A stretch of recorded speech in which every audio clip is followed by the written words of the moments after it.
Assalamu Sir, alaikum. Assalam. Assalamu alaikum, everyone. We begin in the name of Allah, the most gracious and most merciful. So, this is Muhammad Mobul Hussain, lecturer in economics, Dhaka City College. আল্লাহর কাছে হাজার শুকর যে আমরা সবাই সুস্থ আছি, ভালো আছি এবং ঠিকঠাক অনলাইন ক্লাস করতে পারছি। এজন্য আল্লাহর দরবারে শুকরিয়া কামনা করছি। এবং একটা জিনিস মাথায় রাখবো, শীতের সময় করোনার দ্বিতীয় ঢেউ আসতে পারে, শিওর না। তো আল্লাহ রহম করলে দেখা যাক কি হয়। সবচেয়ে বড় কথা হচ্ছে আমরা সবাই স্বাস্থ্যবিধি মেনে কাজ করবো, সবাই স্বাস্থ্যবিধি মেনে কাজ করবো। বাইরে থেকে আসলে অবশ্যই হাত, মুখ, পা ধুয়ে অথবা স্যানিটাইজার করে ঘরে ঢুকবো। ঠিক আছে? তো যেটার কথা হচ্ছে আজকে আমরা 12তম লেকচারে আছি, অর্থনৈতিক চিন্তাধারা সাবজেক্টে। আজকে লেকচার 12, চ্যাপ্টার 4 দিয়ে কাজ করতে। চ্যাপ্টার 4 অনেক বড়, ক্লাসিক্যাল ইকোনমিক থট। ঠিক আছে? তো আজকে যেটা নিয়ে আমরা বুক রেফারেন্স, যে বইগুলো আমরা একটু দেখবো, সেই বইগুলো রেফারেন্স বুকটা দিয়ে দিচ্ছি। এটা হচ্ছে ব্লক এর economic theory, that spot 5th edition, Cambridge University Press. Negation, History of Economic Theory, North College. Eklund and Haber, 1990, History of Economic Theory and Method. Hampshire, History of Economic Analysis, Oxford University Press. And Snowden Blade, 1994, A Modern Guide to Macroeconomics and Introduction to Computing School of Thought. এই বইগুলো use করবো। তাছাড়াও বাংলা যারা পড়ছে বা বাংলা যারা লিখবে তারা হচ্ছে মনোরঞ্জন স্যারের বইটা লিখতে পারে। এই বইগুলো এগিয়ে যেতে হবে। ঠিক আছে? এখন আসেন এই চ্যাপ্টার শেষে আমরা কি শিখবো, কি কি জানবো। যেটা হচ্ছে comparative cost advantage theory by Ricardo. রিকার্ডোর যে কম্পারেটিভ পরোক্ষের সুবিধা তত্ত্ব রয়েছে, সেই তত্ত্ব ক্রিটিসিজম সহ আমরা জানবো। Number 2, economic development theory by David Ricardo. David রিকার্ডোর ইকোনমিক ডেভেলপমেন্ট। ঠিক আছে? এই দুইটা দিয়ে আজকে আমাদের ক্লাস শেষ হবে। যদিও কম্পারেটিভ কস্ট অ্যাডভান্টেজ থিওরি আমরা গত ক্লাসে শুরু করেছিলাম, পরে গত চিত্রতে এসে আমাদের সময় শেষ হয়ে যায়। যাই হোক, আমি ওটা প্রথম থেকেই শুরু করব, যাতে কোনো রকম হ্যাঁ। আর আমরা যেহেতু বাসায় আছি, আমাদের অনেক সময় আছে, বাসায় বসে বসে একটু পড়ার দিকে ফোকাস করব। আর প্রত্যেকের নাম এবং রোল, প্রত্যেকের নাম এবং রোল নাম্বারটা চ্যাট বক্সে দিয়ে দিব। ঠিক আছে? যেটা দ্বারা কি হবে, আমাদের কি কাউন্ট হবে, হাজিরাটা কাউন্ট হবে। ঠিক আছে? তো আমরা আমাদের মূল লেকচারে চলে যাই। So topics classical economic thought. Adam Smith কে দেখছি। অ্যাডাম স্মিথ ক্লাসিক্যাল লরেট ছিল, Nobel laureate. Comparative cost advantage theory to calculate comparative cost advantage theory, এটা কে দিয়েছেন? এটা ডেভিড রিকার্ডো দিয়েছেন। সো ডেভিড রিকার্ডো যেটা যুক্তি দেন, পরম ব্যয় সুবিধা ছাড়াও আপেক্ষিক ব্যয় সুবিধার কারণে লাভজনক বাণিজ্য বিভিন্ন দেশের মধ্যে হতে পারে। এই প্রসঙ্গে তিনি নিম্নোক্ত অনুমতির আশ্রয় নেন। কি কি অনুমতি ছিল? এক হচ্ছে উপকরণ দেশের অভ্যন্তরে পুরোপুরি গতিশীল। উপকরণ মানে কি? Factor of production. বিশেষ করে লেবার, বিশেষ করে ক্যাপিটাল দেশের অভ্যন্তরে পুরোপুরি গতিশীল। Mobilisation of factor of production, এক স্থান থেকে অন্য স্থানে যেতে পারবে। আর এক স্থান থেকে অন্য স্থানে বলতে দেশের অভ্যন্তরে এক জায়গা থেকে অন্য জায়গায় যেতে পারবে, কিন্তু একটা দেশের গণ্ডি পেরিয়ে অন্য দেশে সে যেতে পারবে না। ক্লিয়ার? 2 নাম্বার হচ্ছে উৎপাদন ক্ষেত্রে শ্রমের মূল্য তত্ত্ব প্রয়োজন। নাম্বার 3, শ্রম সমজাতীয়। নাম্বার 4, পণ্যের গড় ব্যয় স্থির। Average cost of production remain fixed. পরিবহন ব্যয় শূন্য। পরিবহন ব্যয় শূন্য। এটা হচ্ছে ট্রান্সপোর্টেশন কস্ট ইজ জিরো বা নো ট্রান্সপোর্ট কস্ট।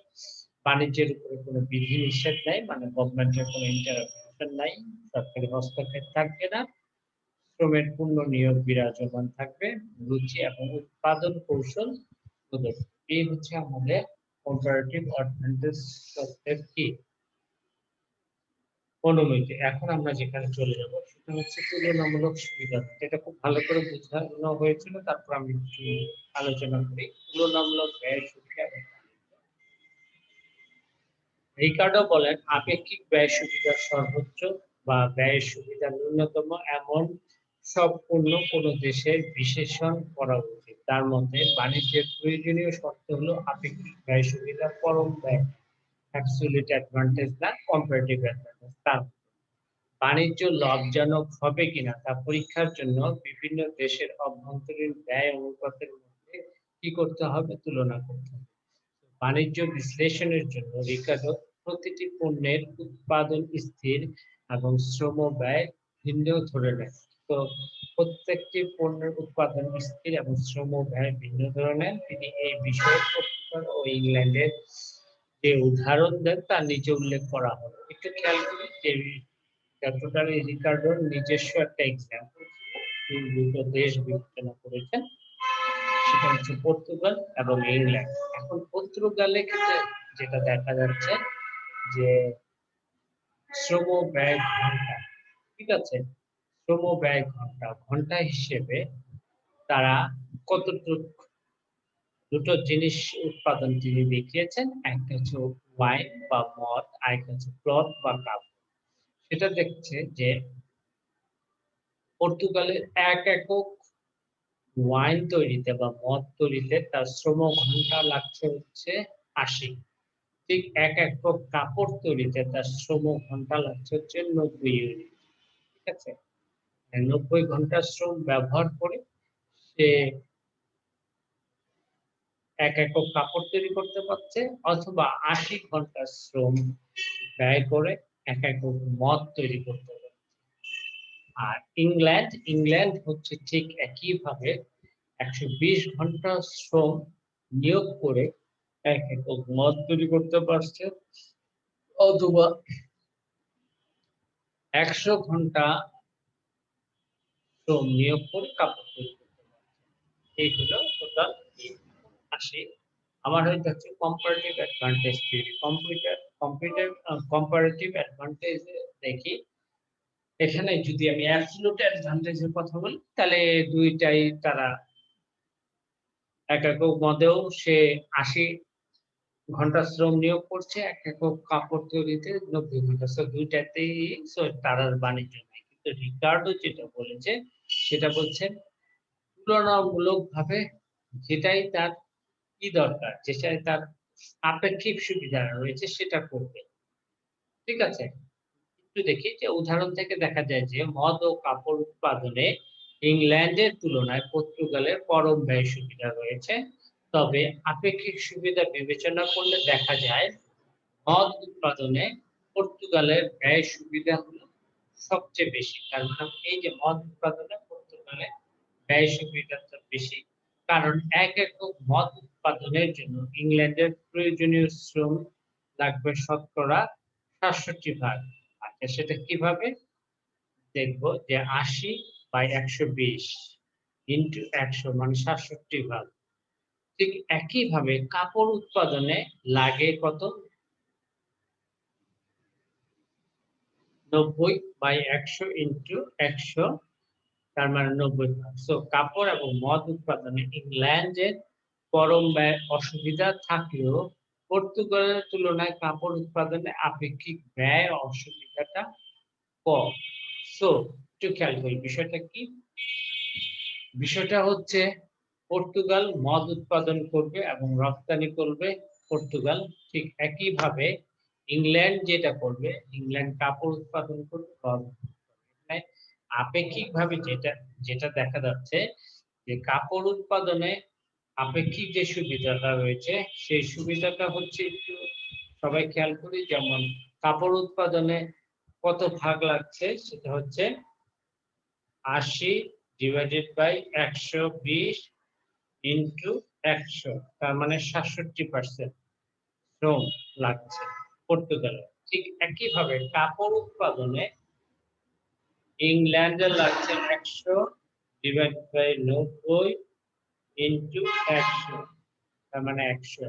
তাহলে সেই ক্ষেত্রে পর্তুগালে কি করবে? মদ উৎপাদন করবে এবং রপ্তানি করবে, এবং কাপড় কে উৎপাদন করবে? ইংল্যান্ড কাপড় উৎপাদন করবে এবং রপ্তানি করবে। আপেক্ষিকভাবে ইংল্যান্ডের এই কাপড় উৎপাদনে তার কি আছে? পরম সুবিধা রয়েছে। আর পর্তুগালের দুইটাতে সুবিধা থাকা সত্ত্বেও সে বেশি সুবিধা আছে মদ উৎপাদন করবে এবং রপ্তানি করবে। ঠিক আছে? এই যে দেখেন লাস্টে কি লেখা আছে? কাপড় এবং মদ উৎপাদনে ইংল্যান্ডের পরম ব্যয় অসুবিধা থাকলেও পর্তুগালের তুলনায় কাপড় উৎপাদনে আপেক্ষিক ব্যয় সুবিধাটা আর কি রয়েছে কম। ব্যাপারটা বুঝতে পেরেছি? সো এখন আমরা চলে যাই নেক্সট স্লাইডে। কারণ এই যে দেখাচ্ছে যে 1 একক মদ উৎপাদনে পর্তুগালের তুলনায় আপেক্ষিক ব্যয় সুবিধা হচ্ছে 150 ভাগ। পর্তুগালের তুলনায় আপেক্ষিক ব্যয় সুবিধা হচ্ছে 150 ভাগ, যেমন 120 বাই 80 ইন্টু 100 থাকলেও কাপড় উৎপাদনের ওই অসুবিধা হলো 111 ভাগ। তো কোনটা বেশি, 150 ভাগ না 111 ভাগ? সুতরাং রিকার্ডোর মতে মদ উৎপাদনে পর্তুগালের এবং কাপড় উৎপাদনে ইংল্যান্ডের বিশেষায়ন করা উচিত, তাই না? তো এখানে শ্রম বেশি লাগছে, এখানে আপেক্ষিকভাবে কম লাগছে। এই যে 111 120, আর ঠিক আগেরটায় কত ছিল? 67। 67 কার ছিল? পর্তুগালের ছিল। 80 বাই 120 ইন্টু 100, ব্যাপারটা বুঝে নিই। ঠিক আছে? এরপরে ইংল্যান্ড যেটা করলো 120 বাই 80 মদ উৎপাদনে কত? 150 ভাগ, 100 বাই 90 ইন্টু 100 67 ভাগ। তো পর্তুগাল কি উৎপাদন করবে? মদ উৎপাদন করবে, রপ্তানি করবে, এবং ইংল্যান্ড কাপড় উৎপাদন করবে এবং রপ্তানি করবে। এই যে দেখেন, সুতরাং রিকার্ডোর মধ্যে মদ উৎপাদনে পর্তুগালের এবং কাপড় উৎপাদনে ইংল্যান্ডের বিশেষায়ন করা উচিত। পর্তুগাল ইংল্যান্ড থেকে কাপড় এবং ইংল্যান্ড পর্তুগাল থেকে মদ আমদানি। ঠিক আছে? এরপর আসে বাণিজ্য থেকে লাভ, gains from trade. So Ricardo বাণিজ্য লাভ শ্রম সময়ের আলোকে বিবেচনা করেন। ইংল্যান্ড যদি 1 একক কাপড়ের বদলে 1 একক মদ পর্তুগাল থেকে আমদানি করতে পারে, তবে তার 20 ঘন্টা শ্রম বাঁচবে। ইংল্যান্ড যদি 1 একক কাপড়ের বদলে 1 একক মদ পর্তুগাল থেকে আমদানি করতে পারে। এই যে ইংল্যান্ড যদি 1 একক কাপড়ের বদলে 1 একক মদ পর্তুগাল থেকে সে কি করবে? আমদানি করবে। তাহলে তার কি হয়? 20 ঘন্টা শ্রম বাঁচবে। স্বাভাবিক। এই যে এখানে 120 ঘন্টা 100 ঘন্টা লাগে। এখানে 80 ঘন্টা লাগে। সে যদি এটা এখান থেকে আমদানি করে ইংল্যান্ড, তাহলে অবশ্যই তার 20 ঘন্টা শ্রম বাঁচবে। এখানে 100, এখানে 80, 20 ঘন্টা শ্রম বাঁচবে। ঠিক একইভাবে কারণ দেশের অভ্যন্তরে সে 1 একক মদ উৎপাদন করতে 120 ঘন্টা শ্রম দরকার। আবার পর্তুগালে 10 ঘন্টা শ্রম বাঁচবে। পর্তুগালে কিভাবে 10 ঘন্টা শ্রম বাঁচবে? দেখেন, পর্তুগাল কি করতেছে? পর্তুগাল হচ্ছে মদ উৎপাদনে তার 80 ঘন্টা শ্রম লাগছে, ইংল্যান্ডের লাগছে 120 ঘন্টা। কাপড় উৎপাদনে ইংল্যান্ডের লাগছে 100 ঘন্টা, আর মদ উৎপাদনে 120 ঘন্টা। সেক্ষেত্রে পর্তুগাল কি করবে? মদ উৎপাদন করে কাপড় আমদানি করবে, আর অপরপক্ষে ইংল্যান্ড কাপড় রপ্তানি করে মদ আমদানি করবে। এভাবে দেশের মধ্যে বাণিজ্য সম্পর্ক। এখন এই যে রেখাচিত্র আছে, রেখাচিত্রটা খুব ভালো করে আমাদেরকে একটু বুঝতে হবে। ঠিক আছে? ধরি দুই দেশ I এবং 2 দুটি পণ্য X1 এবং X2 উৎপাদন করতে পারে। এই যে এটা হলো I, এটা হলো 2। ঠিক আছে? দুটা দেশ। এখন এখানে কি বলছে একটু খেয়াল করি। নির্দিষ্ট পরিমাণ শ্রম দ্বারা দ্বিতীয় দেশ OB পরিমাণ X1 বা OA পরিমাণ X2 উৎপাদন করতে পারে। তাহলে ভূমি অক্ষে X1 দ্রব্য, লম্ব অক্ষে X2 দ্রব্য। নির্দিষ্ট পরিমাণ শ্রম দ্বারা আমরা কি করতে পারি? হয় ওবি পরিমাণ x1 আমি উৎপাদন করব, অথবা আমরা উৎপাদন করব ও এ পরিমাণ x। ঠিক আছে, ক্লিয়ার কিনা? এখন প্রথম দেশ ওডি পরিমাণ x1 অথবা ওসি পরিমাণ x2 পণ্য উৎপাদন করতে পারে। এখন চিত্র অনুযায়ী বলা যায় যে উভয় পণ্য উৎপাদনে দ্বিতীয় দেশ যেটা আছে, যেটা আমি ধরে নিই পর্তুগাল আর আই ধরে নিই ইংল্যান্ড। পর্তুগালে দুটো পণ্য উৎপাদনে পরম ব্যয় সুবিধা রয়েছে, কারণ ওবি ইজ গ্রেটার দেন ওডি। এই যে ওবি, পর্তুগালের দুটি পণ্য উৎপাদনে সুবিধা রয়েছে। কেন? যদি প্রথম দেশ বা ইংল্যান্ডের থেকে উৎপাদন করে, ইংল্যান্ড কতটুকু করতে পারে? x1 ওডি পরিমাণ, পর্তুগাল করতে পারে ওবি পরিমাণ। তাহলে কতটুকু পরিমাণ বেশি হলো? বিডি পরিমাণটা বেশি। ক্লিয়ার? ঠিক একই ভাবে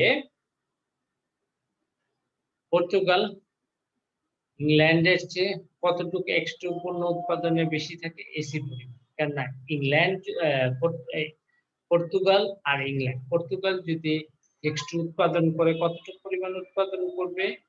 ও x2 পরিমাণ উৎপাদন করবে। আর ইংল্যান্ড যদি উৎপাদন করে ওসি পরিমাণ উৎপাদন করতে পারবে x2। কতটুকু পরিমাণ উৎপাদন করতে বেশি পারবে পর্তুগাল? এসি পরিমাণ। তার মানে পর্তুগালের দুটো দ্রব্য x1 x2 দুটো দ্রব্যের ক্ষেত্রে পরম ব্যয় সুবিধা রয়েছে। এখান থেকে কারণ Obi is greater than OD, OA is greater than OC. So চিত্রে সিডি প্রাইম রেখাকে এবি এর সমান্তরাল করে আঁকা হয়েছে। এই সিডি আর সিডি প্রাইম। ঠিক আছে, এখন প্রথমে কথা হচ্ছে এবি এর সমান্তরাল করে সিডি প্রাইম আঁকি। ঠিক আছে, ঠিক সিডি প্রাইম আঁকছি, এবি এর সমান্তরাল করে সিডি প্রাইম রেখা অঙ্কন করছি। এই ক্ষেত্রে সিডি প্রাইম রেখার ঢাল থেকে বোঝা যায় যে x1 পণ্য উৎপাদনে আই দেশের প্রথম দেশের আপেক্ষিক সুবিধা বেশি। আপেক্ষিক সুবিধা বেশি কারণ x2 পণ্য উৎপাদনে ওসি পরিমাণ তৈরি না করে একই শ্রমের সাহায্যে তার পক্ষে ওডি পরিমাণ x1 তৈরি করা সম্ভব, যা ওডি অপেক্ষা বেশি। এখানে ব্যাপারটা হচ্ছে একটু ক্লিয়ার হবে। প্রথমটা ধরেছি আমি ইংল্যান্ড, দ্বিতীয় দেশ ধরেছি পর্তুগাল। এখন আমি কি করলাম? আপেক্ষিক ব্যয় সুবিধা রক্ষা করার জন্য, তুলনা করার জন্য এবি এর সমান্তরাল করলে আমি সিডি আঁকলাম, সিডি প্রাইম আঁকলাম। তাহলে সিডি প্রাইম আঁকার ফলে কি ব্যাপারটা হচ্ছে, ঘটনাটা কি ঘটতেছে এটা আমাদেরকে একটু বুঝতে হবে। ঘটনাটা ঘটতে হচ্ছে একই পরিমাণ শ্রম আমি নিয়োগ করলাম, নিয়োগ করলে প্রথম যে দেশ রয়েছে সেটা হচ্ছে ইংল্যান্ড। ইংল্যান্ড কতটুকু পরিমাণ x2 দ্রব্য উৎপাদন করবে? ওসি পরিমাণ, মানে সেটা সেমই থাকছে, বাট x1 আগে করতো ওডি, এখন সেটা চলে যাচ্ছে কতটুকু? ওডি প্রাইম। তার মানে কি আমি x1 এবং x2 এই দুটো দ্রব্যের মধ্যে যদি আমি তুলনা করি, তুলনা করলে আমাকে দেখা যাচ্ছে যে ইংল্যান্ড বা প্রথম দেশ x1 দ্রব্যটা আগের থেকে কতটুকু বেশি তৈরি করতে পারছে? আগে ছিল ওডি, এখন হচ্ছে ওডি প্রাইম।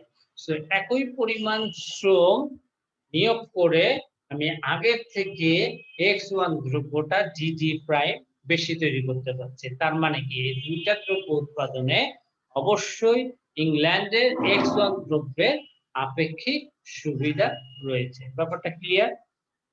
ঠিক আছে, কারণ x2 পরিমাণ ওসি তৈরি না করে একই শ্রমের সাহায্যে তার পক্ষে ওডি পরিমাণ x1 তৈরি করা সম্ভব, যা ওডি অপেক্ষা বেশিটা বুঝিয়ে দিয়েছে। যদি দেশটি ওডি পরিমাণ x1 পণ্য তৈরি করার জন্য প্রয়োজনীয় সময় ত্যাগ করে, তবে তার পক্ষে ওসি এর চেয়ে কম x2 ও C1 তৈরি করা সম্ভব। ঠিক আছে, এখন তৈরি করা সম্ভব। এই একই কারণে x2 পণ্যে প্রথম দেশের আপেক্ষিক সুবিধা আছে। সুতরাং চিত্র অনুযায়ী দ্বিতীয় দেশ x1 পণ্যে এবং প্রথম দেশ x2 পণ্যে বিশেষায়ন করা উচিত। ঠিক আছে? আচ্ছা কি বলেছি একটু খেয়াল করি। এই যে দ্বিতীয় দেশ কম্পারেটিভলি একটু খেয়াল করি ব্যাপারটা বুঝি। দ্বিতীয় দেশ কোন দ্রব্য উৎপাদন করবে? দ্বিতীয় দেশ AB এর সমান্তরাল করে CD আঁকছি। CD আঁকার সাথে, সাথে আমার কি হয়েছে? একই পরিমাণ C উৎপাদন বা X1 পূর্ণ সে বিশেষায়ন করতেছে। C একই পরিমাণ রয়েছে যার ফলে দ্বিতীয় দেশ সমান X1 দ্রব্যে তার কি হচ্ছে? আপেক্ষিক সুবিধা রয়েছে। এখন আমি যেটা করতে চাচ্ছি, এখন আমি C D প্রাইম এর সমান্তরাল করে আমি এই যে এখানে C1D অঙ্কন করতেছি। C1D এর থেকে আমি দেখতে পাচ্ছি যে প্রথম দেশ X1 দ্রব্য OD পরিমাণ উৎপাদন করছে এবং সেই ক্ষেত্রে আমার কি হচ্ছে? দ্বিতীয় দ্রব্য ও C1 পরিমাণ উৎপাদন করতেছে। তার মানেটা কি? তার মানেটা হচ্ছে আগে উৎপাদন করতে হচ্ছে OC পরিমাণ, বর্তমানে উৎপাদন করতে হচ্ছে OC1 পরিমাণ মানে কম উৎপাদন। তো এই কনক্লুশন এ আমরা আসতে পারি যে ২ টা দেশ রয়েছে রোমান I এবং রোমান II। রোমান I কোন দ্রব্য উৎপাদন করবে এবং রোমান II কোন দ্রব্য উৎপাদন করবে। এখন ২ টা দ্রব্য উৎপাদনে রোমান II দ্বারা আমি পর্তুগাল বোঝাচ্ছি, রোমান II ২ টা দ্রব্য উৎপাদনে তার সুবিধাটা বেশি। কিন্তু আপেক্ষিক সুবিধা তুলনা করার জন্য আমি যে রেখাটা ছিল সেই রেখার সমান্তরাল করে প্রথমে CD প্রাইম আঁকলাম। CD প্রাইম আঁকার সাপেক্ষে আমি দেখে নিলাম দ্বিতীয় দেশের X1 দ্রব্য উৎপাদনে তার কি রয়েছে? তার আপেক্ষিক সুবিধা রয়েছে। সো দ্বিতীয় দেশ Q দ্রব্য উৎপাদন করবে, X1 দ্রব্য উৎপাদন করবে এবং রপ্তানি করবে। ঠিক একইভাবে প্রথম দেশে X2 দ্রব্য উৎপাদনে তার আপেক্ষিক সুবিধা রয়েছে কিভাবে? এটা সমান্তরাল করে CD প্রাইম এর সমান্তরাল করে আমি C1D আঁকলাম। সেটা CD কে D বিন্দুতে ছেদ করে সো একই পরিমাণ শ্রম নিয়োগ করলে সে আগের মতো OD পরিমাণ দ্রব্য উৎপাদন করবে কিন্তু তার X2 দ্রব্য উৎপাদনের পরিমাণ কমে এসেছে। তার মানেটা কি? তার মানেটা হচ্ছে তার OD পরিমাণ X1 দ্রব্যের চেয়ে আপেক্ষিক সুবিধা রয়েছে। দ্বিতীয় দেশ প্রথম দেশ X1 দ্রব্য উৎপাদন করবে এবং রপ্তানি করবে এবং দ্বিতীয় দেশ কি করবে? দ্বিতীয় দেশ X2 পরিমাণ দ্রব্য উৎপাদন করবে এবং রপ্তানি করবে। ব্যাপারটা ক্লিয়ার কিনা? ব্যাপারটা ক্লিয়ার না হলে আমাদের সমস্যা হয়ে যাবে। ঠিক আছে? সবাই যদি বুঝতে পারে আলহামদুলিল্লাহ, যদি না বুঝে আমাকে একটু নক দিবে যে স্যার এই জিনিসটা। তো কোন দেশ কোন দ্রব্য উৎপাদন করবে এবং রপ্তানি করবে এই দেশটা কিন্তু আমাদেরকে বুঝতে হবে। ঠিক আছে? না বুঝলে কিন্তু ব্যাপারটা হবে না। সো প্রথম দেশ এবং দ্বিতীয় দেশ কোন দেশে কোন দ্রব্যে আপেক্ষিক সুবিধাটা রয়েছে। যেহেতু দ্বিতীয় দেশের ক্ষেত্রে X1 এবং প্রথম দেশের ক্ষেত্রে X2। ব্যাপারটা ক্লিয়ার তো? ওকে। এখন আমরা পরের লেকচারে চলে যাই। একটা হচ্ছে criticism of comparative advantage theory. Comparative যে অ্যাডভান্টেজ থিওরি দেয়া আছে ডেভিড রিকার্ডো তার ক্রিটিসিজমের দিকে আমরা একটু তাকাচ্ছি। তো প্রত্যেকটা তত্ত্বেরই কিছু সীমাবদ্ধতা থাকে। এই সীমাবদ্ধতা গুলো আলোচনা করা যায় ক্রিটিসিজমে। অনুমিত শর্তের উপরে ভিত্তি করে প্রত্যেকটা তত্ত্ব দাঁড়িয়ে থাকে। Violation of any one of this assumption, the theory won't exist. তো যেকোনো একটা তত্ত্বের অনুমিত শর্তের ভায়োলেশন হলে থিওরিটা এক্সিস্ট করবে না। ঠিক আছে? এখন আসেন প্রথম শ্রমের মূল্য তত্ত্ব অবাস্তব। Theory of value unrealistic. রিকার্ডোর তত্ত্ব অনুযায়ী দ্রব্যের মূল্য শ্রম ও ব্যয় দ্বারা নির্ধারিত হয় যা অবাস্তব। কারণ দ্রব্য উৎপাদনে শ্রম ছাড়া অন্যান্য উপকরণ দরকার হয়। সুতরাং দ্রব্যের ব্যয় শ্রম ছাড়া অন্যান্য উপকরণ ব্যয় নির্দেশ করে। নাম্বার 2 তত্ত্বটি অনর static nature of the theory. তুলনামূলক ব্যয় সুবিধা তত্ত্ব স্থির ব্যয়, স্থির উপকরণ, রুচি ও উৎপাদন কৌশল পদ্ধতি ইত্যাদির মতো কতিপয় অনড় নীতির উপর নির্ভর করে ওঠে। এই জন্য বাণিজ্যের কোনো গতিশীল ভারসাম্য আলোচনার জন্য উপযুক্ত নয়। নাম্বার 3 চাহিদার দিক প্রক্ষিত। সো রিকার্ডোর বাণিজ্য বিষয় ব্যাখ্যার সময় কোন দেশ কি পরিমাণ দ্রব্য ক্রয় বিক্রয় করবে তার উপর গুরুত্ব আরোপ করেন। কোন দেশ কি পরিমাণ পণ্য বিক্রয় ও ক্রয় করবে তার উপর গুরুত্ব আরোপ করেন। কিন্তু এই আলোচনা অসম্পূর্ণ। এক্ষেত্রে চাহিদার দিক উপেক্ষা করা হয়েছে, যা একটি মারাত্মক ত্রুটি। কারণ উৎপাদনের পরিবর্তনের সাথে সাথে যদি ব্যয়ের পরিবর্তন হয়, তবে ব্যয় এবং মূল্য দোকানের উপর নির্ভর করবে না, তার চাহিদার উপরেও অনেকটা নির্ভর করবে। সো রিকার্ডন যে তত্ত্ব রয়েছে সে চাহিদার বিষয়কে উপেক্ষা করেছে। সে শুধুমাত্র বলেছে কোনো পণ্য ব্যয় এবং মূল্য নির্ভর করবে যোগানের উপর। কিন্তু চাহিদার বিষয়টি তিনি অগ্রাহ্য করে গিয়েছেন। ঠিক আছে? তো বাণিজ্যে লিপ্ত দেশগুলোর মধ্যে লাভ কিভাবে বণ্টিত হবে, বাণিজ্য শর্ত কিরূপ হবে, সে বিষয়ে রিকার্ডে তেমন কোনো কিছু বলেন নাই। আসলে বাণিজ্য লাভের বন্টন পুরোপুরি চাহিদার উপর নির্ভরশীল, উৎপাদন ব্যয়ের উপর নয়। এজন্য এখানে যে জিনিসটা করা হয়েছে, যে কিছু কিছু চাহিদার দিকটা টোটালি তাকে সে কি করেছে, উপেক্ষা করে দিয়েছে। এই হলো অবস্থা। এখন আসে পরবর্তী জিনিসটা। পরিবহন ব্যয় উপেক্ষা করেছেন। দেখেন, রিকার্ডোর বাণিজ্যের গতি প্রকৃতির উপর পরিবহন ব্যয়ের প্রভাব বিবেচনা করেন নাই। বাস্তবে পরিবহন ব্যয় বাস্তবে পরিবহন ব্যয় পণ্যের মূল্য নির্ধারণে গুরুত্বপূর্ণ ভূমিকা পালন করে বিশেষায়ন ও বাণিজ্যের প্রকৃতি উল্টে দিতে পারে। নাম্বার 5, আপেক্ষিক সুবিধার ব্যাখ্যা অপর্যাপ্ত। তো রিকার্ডো বাণিজ্যের কারণ হিসেবে আপেক্ষিক ব্যয় সুবিধার পার্থক্য উল্লেখ করেন, কিন্তু ব্যয় পার্থক্যের আসল কারণ কি তা সুস্পষ্ট ও পর্যাপ্তভাবে ব্যাখ্যা করতে পারেন নাই। শ্রমই দ্রব্যমূল্য নির্ধারণ করে, এই বক্তব্য মেনে নিলেও শ্রম অসমজাতীয় প্রশ্ন এসে পড়ে বাস্তবে। কিন্তু বিভিন্ন দেশে সমজাতীয় শ্রম পরিলক্ষিত হয়। মানে একই দেশের মধ্যে এই বক্তব্য সত্য নয়। এখানে আমরা যেতে হোমোজেনাস লেবার, সমজাতীয় শ্রম।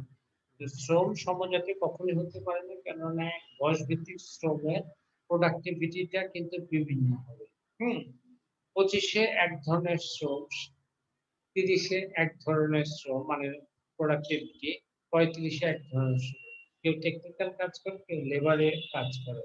কেউ শারীরিক শ্রম করে, কেউ মানসিক শ্রম করে। আবার শারীরিক, মানসিক প্লাস হচ্ছে তার অভিজ্ঞতা দিয়ে কেউ কাজ করে। তো শ্রম এখানে সমজাতীয় নয়। বাস্তবে এই কথা সত্য নয়। আরেকটা হচ্ছে বললেন পূর্ণাঙ্গ বিশেষায়ন স্বতঃসিদ্ধ নয়।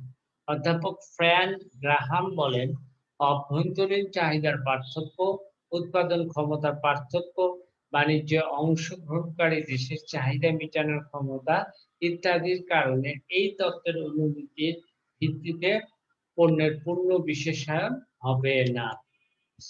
7 নাম্বার কি বলেছেন? উৎপাদন ক্ষেত্রে স্থির ব্যয় অনুভূতি অবাস্তব। সো উৎপাদন ক্ষেত্রে আমি যে কথাগুলো বলেছি, যে স্থির মাত্রাগত উৎপাদন প্রকাশ করবে, বাস্তবে উৎপাদন ক্ষেত্রে প্রথমে ক্রমবর্ধমান মাত্রাগত উৎপাদন, তারপরে ক্রমহ্রাসমান মাত্রাগত অবস্থা পরিলক্ষিত হয়। দ্বিতীয় স্তরে স্থির ব্যয় দেখা যায়। তৃতীয় স্তরে উৎপাদন ক্রমবর্ধমান ব্যয় অবস্থা দেখা যায়। সো ব্যয় অবস্থার পরিবর্তন হলে তুলনামূলক সুবিধার পরিবর্তন হয়। ফলে কোন দেশের বাণিজ্য কাঠামো একসময় বিপরীতমুখী হতে পারে। এরূপ সম্ভাবনা রিকার্ডোর তত্ত্বে কি করা হয় নাই? বিবেচনা করা হয় নাই। নাম্বার 8, দুটি পণ্য, দুটি দেশ এবং এক উপকরণ model of two countries, communities and one country. রিকার্ডোর তত্ত্বে দুই দেশ, দুই পণ্য এবং একটি উপকরণ সমৃদ্ধ বাণিজ্য মডেল বিবেচনা করা হয়েছে। বাস্তবে বাণিজ্য বহু দেশের মধ্যে বহু পণ্য নিয়ে সংগঠিত হয়। রিকার্ডোর তত্ত্ব এরূপ ক্ষেত্রে প্রয়োগ করা সম্ভব নয়। নাম্বার 9, দেশের আকার উপেক্ষা, negligence of the size of the country অথবা neglected of the size of the country. So দেশের আকার পণ্যের বিশেষায়ন, বাণিজ্য শর্ত, বাণিজ্য কাঠামোর উপর গুরুত্বপূর্ণ প্রভাব সৃষ্টি করতে পারে। এছাড়া দুটি দেশের মধ্যে একটি অতি ক্ষুদ্র হলে এর পক্ষে বড় দেশের চাহিদা মেটানো সম্ভব নাও হতে পারে, এটা স্বাভাবিক। আবার বড় দেশগুলো রপ্তানি পণ্যের পুরোটা ক্ষুদ্র দেশের পক্ষে আমদানি করা সম্ভব হবে না। তাই কেবল সম আকার সমান জনসংখ্যা সমৃদ্ধ দুই দেশের বাণিজ্য ব্যাখ্যার ক্ষেত্রে তুলনামূলক ব্যয় সুবিধাটা অধিক প্রযোজ্য। ঠিক আছে? এরপরে আসি 10 নাম্বার, শ্রম অভ্যন্তরীণভাবে পূর্ণ গতিশীল অনুমান অবাস্তব। তো রিকার্ডো একটি দেশের অভ্যন্তরীণ শ্রম পূর্ণ মাত্রায় গতিশীল, অথচ বিভিন্ন দেশের মধ্যে শ্রম অগতিশীল, ইমমোবিলাইজড যেটাকে বলা হয়। বাস্তবে অনেক উন্নয়নশীল দেশে সামাজিক এবং মনস্তাত্ত্বিক কারণে সামান্য মজুরি বেশি পেলেও অনেক শ্রমিক দেশের অভ্যন্তরে এক স্থানে অন্য স্থানে যেতে রাজি হয় না। আবার বর্তমান যুগের বিভিন্ন দেশের মধ্যে ক্রমবর্ধমান সহযোগিতার কারণে এক দেশ থেকে অন্য দেশে উল্লেখযোগ্য পরিমাণে শ্রম হস্তান্তর হয়। বাণিজ্যের ক্ষেত্রে রাষ্ট্রীয় নিয়ন্ত্রণ। তো রিকার্ডো মুক্ত বাণিজ্যের পক্ষে যুক্তি দেন। রাষ্ট্রীয় হস্তক্ষেপের সম্ভাবনা বা প্রয়োজন তিনি বাতিল করে দেন। বাস্তবে রাষ্ট্রীয় হস্তক্ষেপ বা নিয়ন্ত্রণ বাণিজ্যের ক্ষেত্রে দেখা যায়। এবার আসি economic development theory by David Ricardo. So David Ricardo হলেন একজন ক্লাসিক্যাল অর্থনীতিবিদ।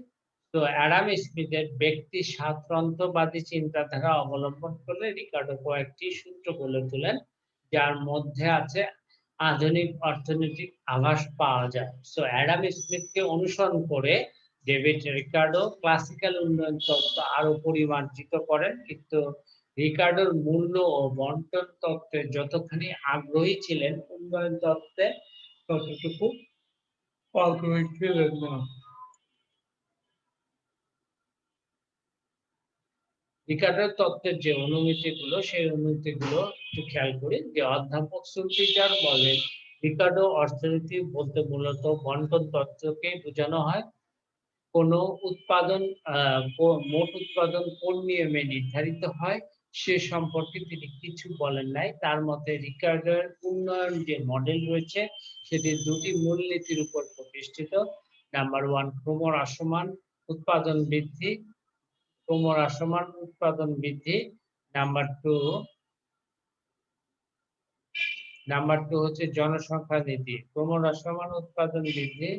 নাম্বার 2 হচ্ছে জনসংখ্যা নীতি। সো অনুমিতি সমূহ কি কি? রিকার্ডোর তত্ত্বের যে অনুমতিগুলো, নাম্বার 1 সব ধরনের জমির শস্য বা কর্ন উৎপাদনে ব্যবহার হয়। নাম্বার 2 জমিতে ক্রমহ্রাসমান প্রান্তিক উৎপাদন বিধি প্রযোজ্য। নাম্বার 3 জমির যোগান বা পরিমাণ স্থির থাকে। নাম্বার 4 জমিতে উৎপাদিত শস্যের চাহিদা পুরোপুরি অস্থিতিস্থাপক। নাম্বার 5 শ্রম এবং মূলধন পরিবর্তনশীল উপকরণ, ফ্যাক্টর অফ প্রোডাকশন। পরিবর্তনশীল উপকরণ মানে ভেরিয়েবল ফ্যাক্টর। আর ল্যান্ড আর এন্টারপ্রেনিউর হচ্ছে ফিক্সড ফ্যাক্টর। লেবার এবং ক্যাপিটাল হচ্ছে ভেরিয়েবল ফ্যাক্টর। ঠিক আছে? মূলধন হচ্ছে একটি মূলধনের প্রতিটি একক সমজাতীয়। মূলধন বলতে স্থির এবং চলতি উভয় ধরনের মূলধনকে বোঝায়। উৎপাদন কৌশল প্রদত্ত।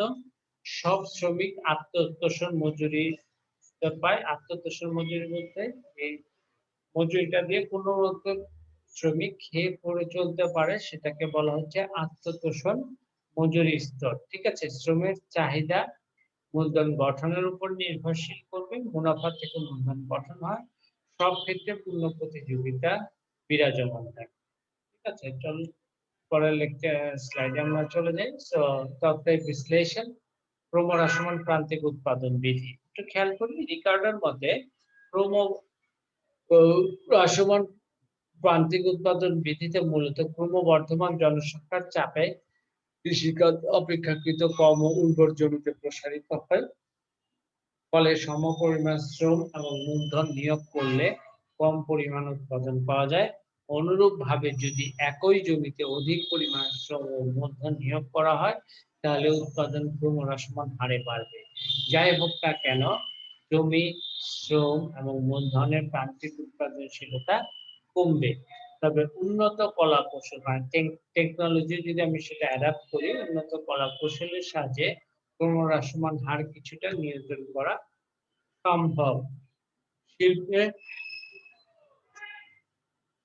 উন্নত কৌশলের প্রভাবে অনেক বেশি বলে সেখানে ক্রমবর্ধমান নিয়ম কার্যকরী হয়। রিকার্ডো মনে করেন যে কৃষিতে উন্নত কলা কৌশলের প্রভাব এত শক্তিশালী হবে না যাতে তা ক্রমহ্রাসমান বিধির কার্যকারিতা ঠেকিয়ে রাখতে পারে। শিল্পের হবে ক্রমবর্ধমান আর কৃষিতে হচ্ছে ক্রমহ্রাসমান। উন্নত কৃত কৌশলের প্রয়োগে ক্রমহ্রাসমান বিধি সাময়িকভাবে ঠেকিয়ে রাখলেও কৃষি উৎপাদন ব্যয়ের উপর এর প্রভাব দীর্ঘস্থায়ী পড়বে না। তো রিকার্ডোর মতে সব জমি আবাদ হওয়ার পর কৃষির ক্রমহ্রাসমান বিধি শিল্পের ক্রমবর্ধমান বিধি অতিক্রম করবে। এজন্য কিছু সময় পর সম্প্রসারণশীল অর্থনীতি উৎপাদন করবে। অনুকূল অবস্থায় উৎপাদন অধিক হলেও তা দীর্ঘকাল চলতে পারে না। কারণ জমির পরিমাণ সীমাবদ্ধ এবং উর্বরতার তারতম্য হেতু জমিতে যত বেশি মূলধন বিনিয়োগ করা হবে ততই উৎপাদনের হার কমবে। অ্যাডাম স্মিথের ধারণা ছিল অর্থনীতি দ্রুত সম্প্রসারিত হবে, কিন্তু রিকার্ডো মনে করেন উন্নয়ন ক্রমহ্রাসমান হারে ঘটবে।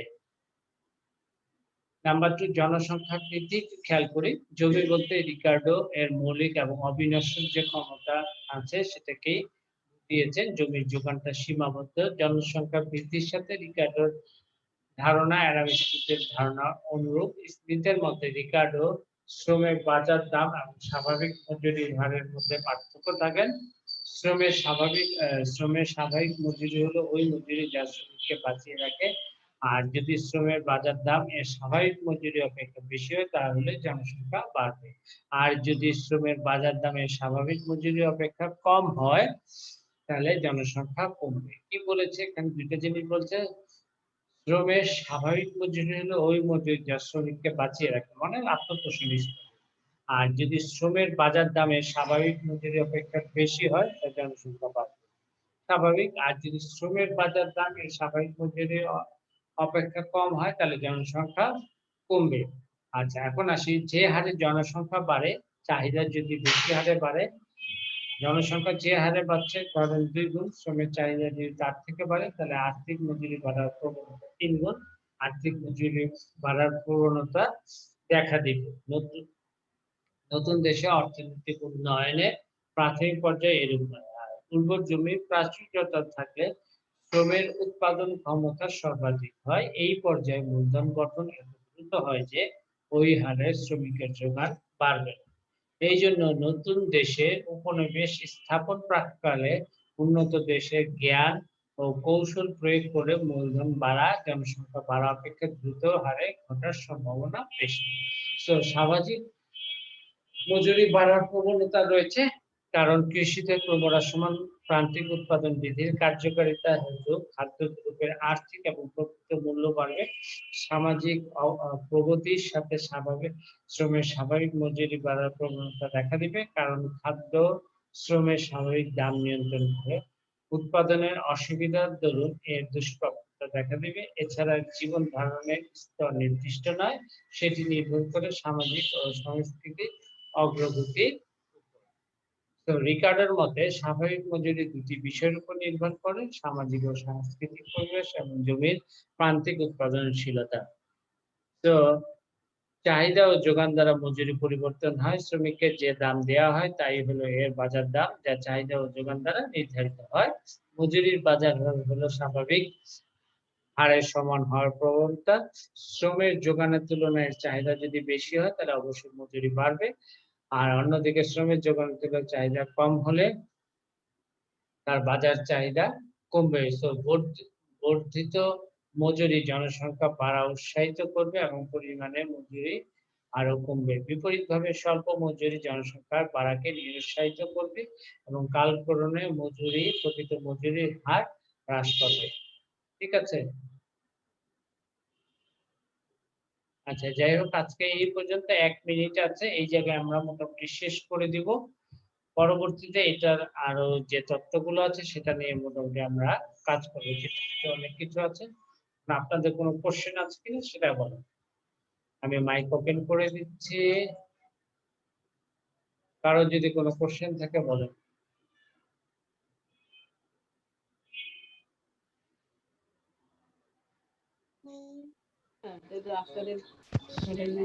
হ্যাঁ, কারো কোনো স্যার প্রবলেম নাই।